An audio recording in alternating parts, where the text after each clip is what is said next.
ቃልውድ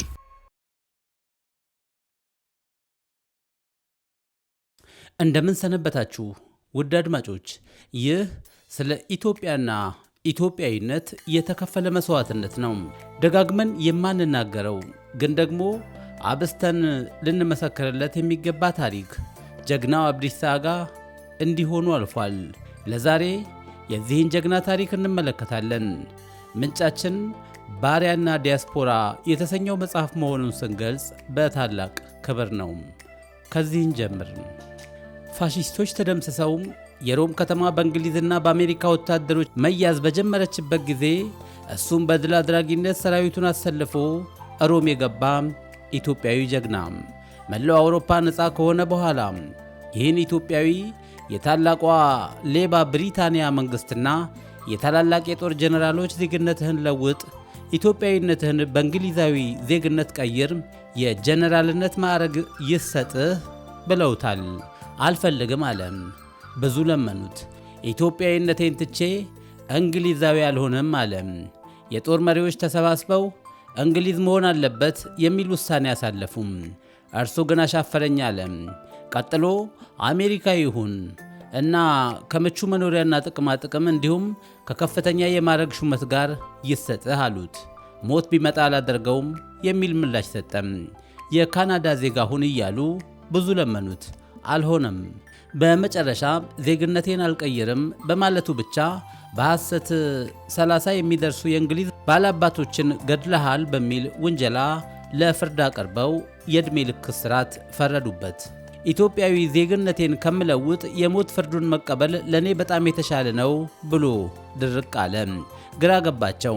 እነሱን ያሳሰባቸው በአውሮፓ አህጉር አንድ ኢትዮጵያዊ ያውም ሮምን ባልታሰበና ባልተጠበቀ መንገድ በዙሪያው የነበሩትን አውሮፓውያን አርበኞች አሰባስቦና ተፋልሞ ነፃ ሲያወጣና በድል አድራጊነት ሲገባ ያን ስብስብ ጦርም አሰልፎ በግራ እጃቸው የእንግሊዝን በቀኝ እጃቸው የኢትዮጵያን ሰንደቅ ዓላማ አስሮ አሰልፎ መግባቱን አይተዋልና ይህ የድል ታሪክ ለነሱ በጣም አስደሳች ቢሆንም በአንድ ኢትዮጵያዊ ጀግና ትብብር ነፃ ወጣች የሚል ታሪክ ወደፊት መነገሩ ከምንም በላይ ስላንገበገባቸው ብቻ ነው።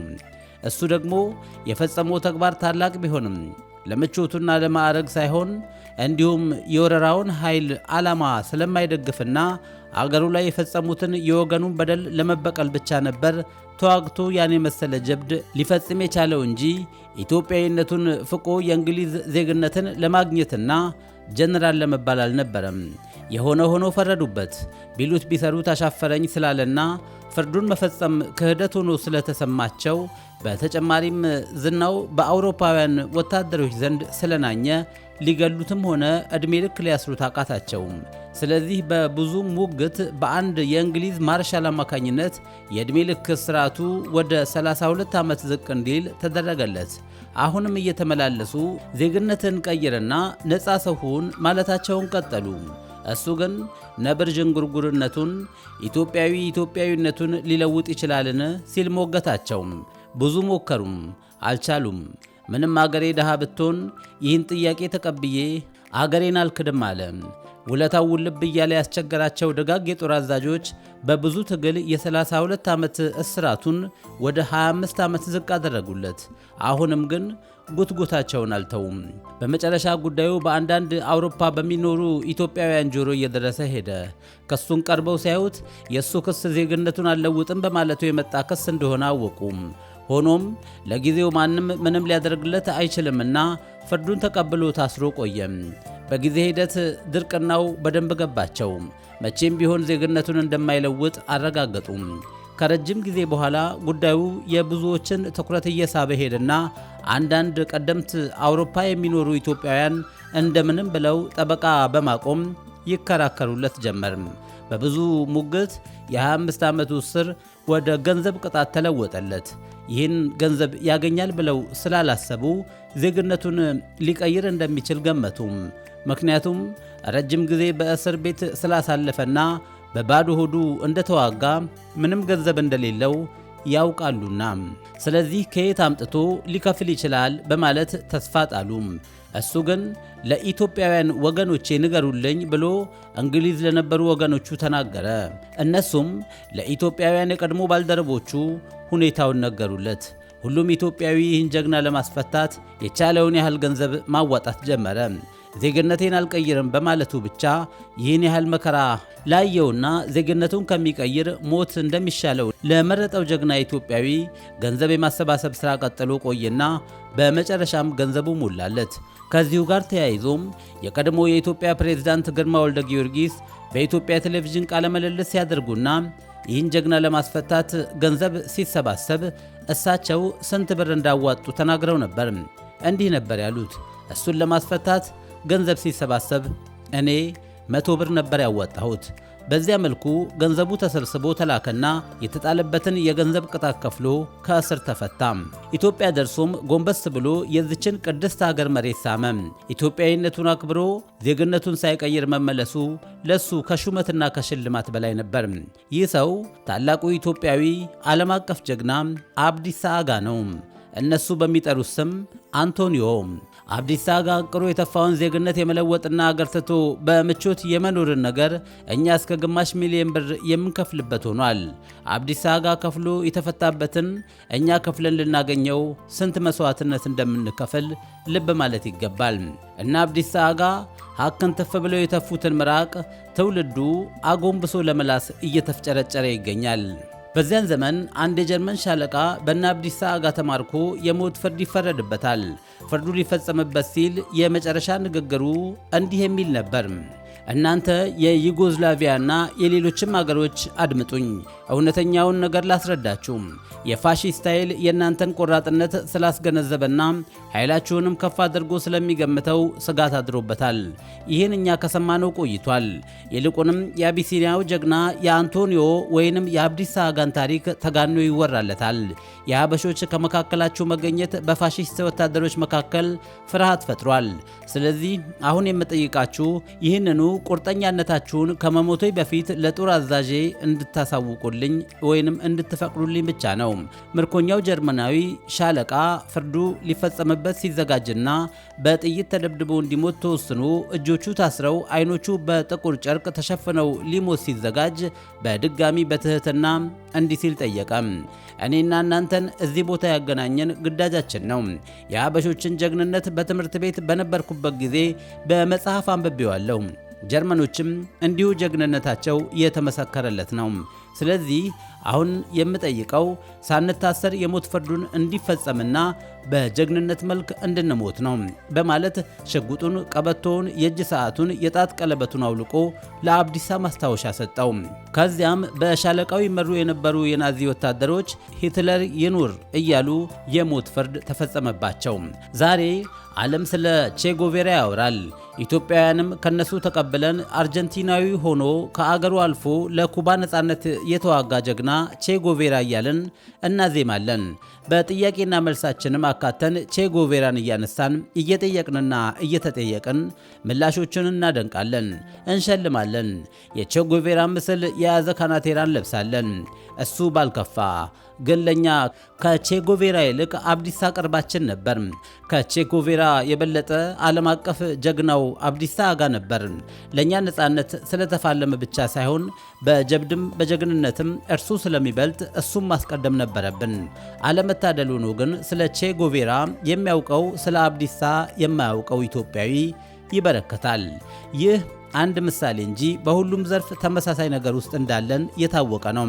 እስከ መቼ በታሪካችን እንደምናፍር ብቻ ሳይሆን በታሪካችን የምናፍርበት ዋና ምክንያት ራሱ ግልጽ አይደለም። ራስ የመናቅ አባዜያችን ምንጩ የነጮች ተጽዕኖ መሆኑ ቢታወቅም ይህ አባዜ መቼ እንደሚለቀን ግን የሚያውቅ የለም። በእኛ አቆጣጠር በ1928 ዓ.ም ኢትዮጵያ በኢጣሊያ ዳግም ተወረረች። የአብዲሳን ጀግንነት ያጎላውም በዚያን ዘመን ጎጀብ ላይ የተደረገው ባደረገው ጦርነት ነበር። ከሱ ጋር የነበረው ጦር ጮሌ ጊራ ከተባለ ቦታ ከራስ ምሩ ጦር ጋር ተገናኝቶ ሁለቱም የጦር ክፍሎች በአንድነት የጠላትን ጦር በጽናት ሲዋጉ 3 ቀናትን አሳለፉ። ከ3 ቀናት በኋላ ግን በአየር ኃይል የታገዘው የጠላት ጦር ጽናታቸውን አኮላሸባቸው። እናም በጠላት ተከበቡ። የኢትዮጵያ ሰራዊት ግማሹ ተበተነ፣ ሌላው ከራስ ምሩ ጋር ተማረከ። አብዲሳም በ2 ጥይት ቆስሎ ተማረከና ጅማ ወህኒ ቤት ገባ። ከ45 ቀን በኋላ ወደ አዲስ አበባ አምጥተው 2 ወር አስረው ካቆዩት በኋላ በቁም እስረኝነት ለቀቁት። የካቲት 12 1929 በግራዚያኒ መቁሰል ምክንያት የአዲስ አበባ ሕዝብ በእልህ ሲጨፈጨፍ አብዲሳም በድጋሚ በቁጥጥር ስር ዋለ።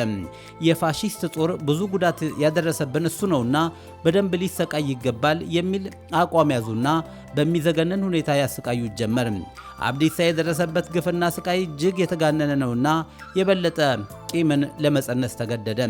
አገሩ ላይ ብዙ ግርፋት ከተካሄደበት በኋላ በተሽከርካሪ ጭነው ወደ ምጽዋ ከዚያም በመርከብ ተሳፍሮ ሞቃዲሾ ደናሄ ወህኒ ቤት ገባ። ብዙ ዘግናኝ ነገሮች ከተፈጸሙበት በኋላ ከሌሎች ኢትዮጵያውያን እስረኞች ጋር በመርከብ ተጭኖ ወደ ኢጣሊያ ተወሰደ። የኢትዮጵያን ስም በዓለም ሕብረተሰብ ዘንድ እጅግ የተፈራች አገር እንድትሆን ካስቻሉ ሰዎች ውስጥ አብዲሳ በ3ኛ ረድፍ ላይ ይቀመጣል። አብዲሳ በጦር ሜዳ ብቻ ሳይሆን ወህኒ ቤት ውስጥም ጀግና ነበር። ወህኒ ውስጥ ሆኖ ጠባቂዎቹን እየደበደበ በጣም አስቸገረ። በአብዲሳ አእምሮ ውስጥ የሚታሰበው ሐሳብ አንድና አንድ ነው። እሱም ይህን ሁሉ ግፍ በራሱና በዜጎቹ ላይ የፈጸሙትን ፋሺስቶች በሕይወት ዘመኑ መበቀል። ከታሰረበት አንድ ጠባብ ክፍል ውስጥ ሆኖ የፀሐይ ብርሃን እየናፈቀው የነጻነት ተንፋሽ እያማረው ከሰው ጋር መነጋገር እያሰኘው ጣፋጭ ምግብ ተርቦ ንጹህ ውሃ እየጠማው ምቹ መኝታ ተነፍጎት የሰላም እንቅልፍ ሲናፍቀው የዚህን ሁሉ መሻት ከፊሉን እንኳን የሚያሟላለት ቢያጣ እብደትን ብቸኛ አማራጭ አድርጎ በመውሰድ ለማበድ ወሰነ። እናም አበደ። አውቆ አበድ ላለመባል የጣረውም ጥረት ስኬታማ ሆነለት። እብደትን ከማሰብ አልፎ ተግባራዊ ከማድረጉ በፊትም ምን አይነት እብድ መሆን እንዳለበት አሳስቦት ነበር። ለዚህም የአገሩን የጀግንነት ፉከራ፣ ሽለላና ቀረርቶ ሊጠቀምበት ፈለገ። አብዲሳ በጩኸት ስቤቱን ያናገው ጀመር። ይፎክራል፣ ይሸልላል፣ ያለማቋረጥ ያቀራራል። በእስር ቤቱ ጠባብ በር ምግብ ሊያቀብሉት የሚመጡትን ዘበኞች እየጎተተ መደብደቡንም ተያያዘው። አብዲሳ እያደር ማምረር ጀመረ። ለራሱም ጭምር ማመን እስኪያቅተው የእውነት እብድ መሰለ። አዛዦቹም ሐኪም ጠርተው አስመረመሩት። የተለያዩ መድኃኒቶችን ከሰጡት በኋላ ለውጥ ባለመታየቱ መርፌ ያስወጉት። ከዚያም ወደ ሌላ ወደ ባሰ እስር ቤት አዛወሩት። ባለው ኃይል እየተጠቀመ ያገኘውን ነገር ሁሉ መሰባበር ጀመረ። ዓላማውም አብዷል ብለው እንዲለቁት ነው። እንዳሰቡት ተረድተው ሌላ ሐኪም ጠሩለት። አብዲሳ ግን ሐኪሙን መሬት ላይ ዘርሮ ረጋገጠው። ጉዳቱ የደረሰበት ሐኪም ላለማበዱ ምንም ማረጋገጫ አልነበረውም። ይልቁንም ሊረዳው የመጣውን ሐኪም ከመረጋገጥና ከመደብደብ ያለፈ እብደት እንደሌለ በማስረዳትና ለእብዱ በመራራት ለአዛዦቹ ተከታዩን ትዕዛዝ አስተላለፈ። እስረኛው ብቸኝነት ተሰምቶታል። ለረጅም ጊዜ ብቻውን በመታሰሩ ተጽዕኖ ደርሶበታል። ስለዚህ ከሌሎች እስረኞች ጋር ቀላቅሉት፣ ምግቡንም ለውጡለት በማለት ይሄዳል። የማበድ ውሳኔው አንድ ትልቅ ለውጥ በማምጣቱ ትክክለኛ እርምጃ እንደነበር ከመገንዘቡም በላይ የሐኪሙ ትዕዛዝ ተፈጻሚ ከሆነለት በኋላ በእብደቱ መግፋት እንደማያስፈልገው ተረዳ። ብዙ እስረኞች ወደሚገኙበት ቦታ ሲመጣ የተሻለ ነፃነት ተሰማው። በዚህኛው እስር ቤት ከሌሎች ታሳሪዎች ጋር በደንብ ተግባባ። የተለያዩ ቋንቋዎችን ለመልመድም ቻለም። በወህኒ ቤት የታሰሩት አውሮፓውያን እስረኞች የተለያየ ዜግነት የነበራቸው ሲሆን ከነዚህ ሁሉ የቀረበውና በጣም የተወደደው ጁሊዮ ታቻክ የተባለ ዩጎዝላቪያዊ ነበር። ከአብዲሳ አጋ ጋር እጅግ ሚስጥረኞች በመሆንና በብዙ ሐሳቦች በመስማማት አመቺ ጊዜ ጠብቀው ለማምለጥ ተስማሙ። እናም ብርድ ልብሳቸውን በመተልተልና አንሶላቸውን ቀደው በመግመድ ከላይኛው ፎቅ ወደ ምድር ገመዱን ለቀቁት።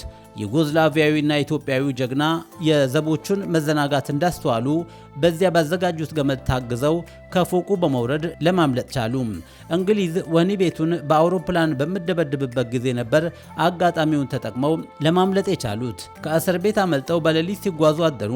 ከብዙ ጉዞ በኋላ አንድ ቦታ አረፍ ብለው አሻግረው ሲያዩ አንድ ሽማግሌ አባትና አንድ ልጅ እግር ከብት ሲጠብቁ ከርቀት በማየታቸው ከሰማይ የወረደ መና ያገኙ ያህል ተደሰቱ።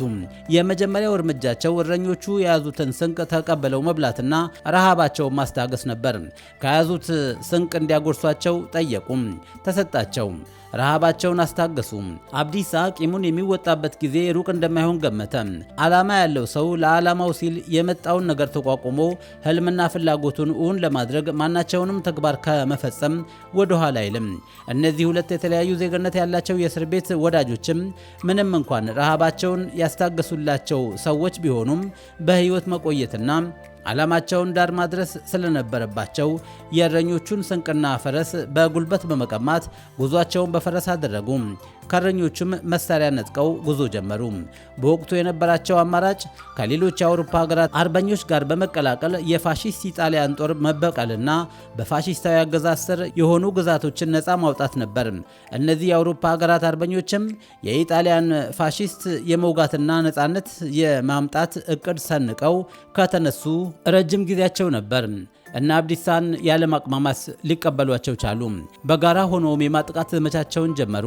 አብዲሳ አርበኞቹን አደራጅቶ የአመራር ስልጣኑን በመያዝ በከፍተኛ ወኔ እየተዋጋና እየወጋ ብዙ ግዛቶችን ነፃ እያወጣ ቀጠለ።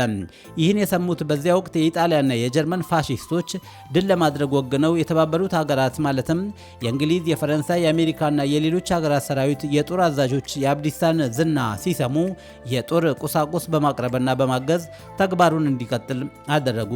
ከእንግሊዝና ከሌሎች ሀገራት የተውጣጡ ወታደሮችም ተጨመሩለት። አብዲሳ አጋ ከአሜሪካ ከእንግሊዝና ከሌሎች የአውሮፓ ሀገር አርበኞች ጋር በመሆን በጀግንነት መዋጋቱን ተያያዘው። በሚያገኘው ድልም ዝነኛነትን ከማትረፉ በላይ የራሱን የብቀላ ጥማት ያረካ ጀመር። የሚያስደንቀው ጀግንነቱም አውሮፓውያኑ ይበልጥ እየተማመኑበትና እያመኑት እንዲሄዱ አደረጋቸው። በዚሁ ምክንያት የአንድ ጦር ክፍለ አዛዥ ያደረጉት። ለዓመታት አጉረው ያሰቃዩትን ፋሺስት መቅጫ መንገድ በመሆኑ ተስማምቶ ኃላፊነቱን በደስታ ተቀበለ። ብዙዎቹን የሚያስደምም ድልም አስመዘገበ። አገሩንና የአገሩን ሕዝቦች በጭካኔ ያሰቃየበትን ሀገር ከሌሎች ሀገሮች ጋር ወግኖ መዋጋት ለሱ የመጨረሻ ግብ ነበር።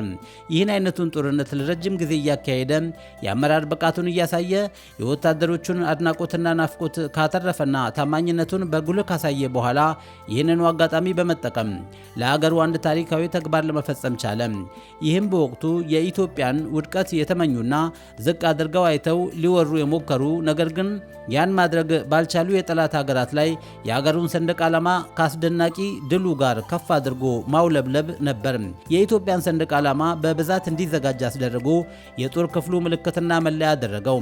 በእያንዳንዱ ወታደር ቀኝ እጅ ላይም የኢትዮጵያን ሰንደቅ ዓላማ አሰረላቸው።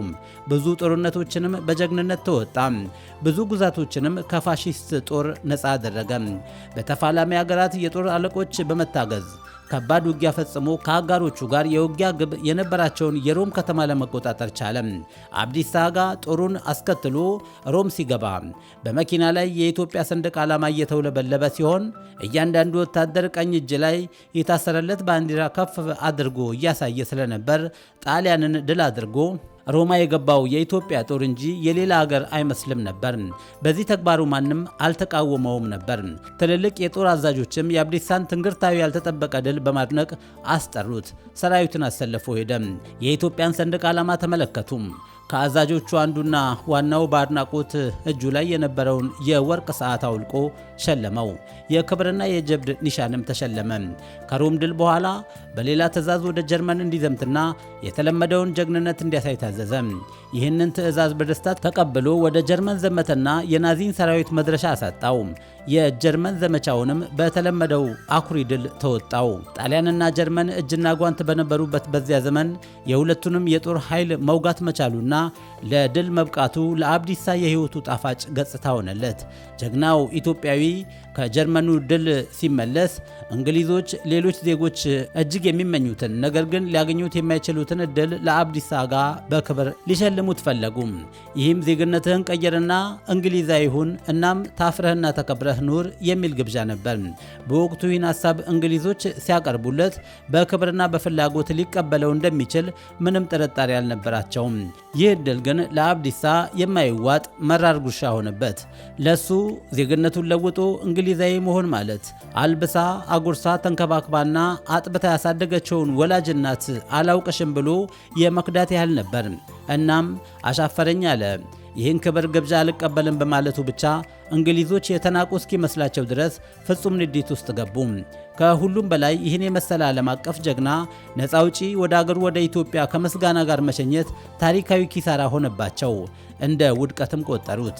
ስለዚህ የተለያዩ ምክንያቶችን በመፍጠር ከላይ ያየነውን የሐሰት ክስ አቀረቡበት። ይህን ሁሉ ድል አስገኝቶላቸው እዚያ ደረጃ የደረሰው ኢትዮጵያዊ ጀግና ሊታመን በሚከብድ ሁኔታ በጦር ወንጀለኝነት ከሰሱት። ከብዙ ውጣ ውረድና መከራ በኋላ ግን ፍላጎቱ ተሳክቶለት በእንግሊዞች ማርሻል ትዕዛዝ መሰረት የ32 ዓመት ፍርዱ በገንዘብ ተለውጦለትና ገንዘብ ተከፍሎለት በመፈታት በጀግንነት በቆራጥነት እንዲሁም በታማኝነት አልከዳሽም ወዳላት ሀገሩ በሰላም ለመመለስ ችሏል። ኢትዮጵያዊ አብዲሳ አጋ ወይንም አንቶኒዮ ለሁለተኛው የዓለም ጦርነት በድል መጠናቀቅ በግለሰብ ደረጃ ያበረከተው አስተዋጽኦ ከማንም በላይ ነበር። ጠላቶቹን በገዛ ሀገራቸው ተበቅሎና የራሱን የሕዝብንና የሀገርን ክብርም ጠብቆ አስጠብቆ ነበር የተመለሰው። ከተመለሰም በኋላ አጼ ኃይለ ሥላሴ ተቀብለው በሆለታ የጦር ሰፈር እንዲያገለግል አደረጉት። ቀስ በቀስ ዝናውን በደንብ እየሰሙ ሲሄዱም ወደ ቤተ መንግስት አስጠርተው በክብር ዘበኝነት ውስጥ የኮሎኔልነት ማዕረግ ሰጥተው ሾሙት። አብዲሳ ምንም አድርገው ቢሾሙት ሊያግሮመርም አይችልም። ምክንያቱም ጀግና ሽልማቱም ሹመቱም ሀገሩ ናትና። ስለ ስልጣን ይገባኛል ሳይሆን በምንም ዘርፍ ሀገሩን ማገልገል ስለመቻሉ ብቻ ነው የሚያስበው። እንዲህ ያለ ጀብድ ፈጽም ያለውና ይህ ስልጣን ይገባኛል የሚል ሰው ጀግና ሊባል አይችልም። የጀግና ክብሩ የሀገሩና የሕዝቡ ነጻነት ነውና። ስለዚህ በሹመቱ ቅር ሊሰኝ አልቻለም። ዓለም አቀፉ ጀግና ኢትዮጵያዊ አብዲሳ አጋ እስከ ንጉሳዊ አገዛዝ ማብቃት ድረስ አገሩን በታማኝነት ሲያገለግል ኖረ። ንጉሳዊ አገዛዝ አብቅቶ የመንግስት ለውጥ ከተደረገ ከጥቂት ዓመታት በኋላ በ1970 ዓመተ ምህረት ከዚህ ዓለም በሞት ተለየ። ውድ አድማጮች ለዛሬ ያዘጋጀውላችሁ ይሄው ነበር። እንደተለመደው ከስንብቴ በፊት ግን እንዲህ ብዬ ላብቃ። ባለቤቱ ያቀለለውን አሞሌ ባለዕዳ አይቀበለውም። ወንድዬ ካሳ ነኝ።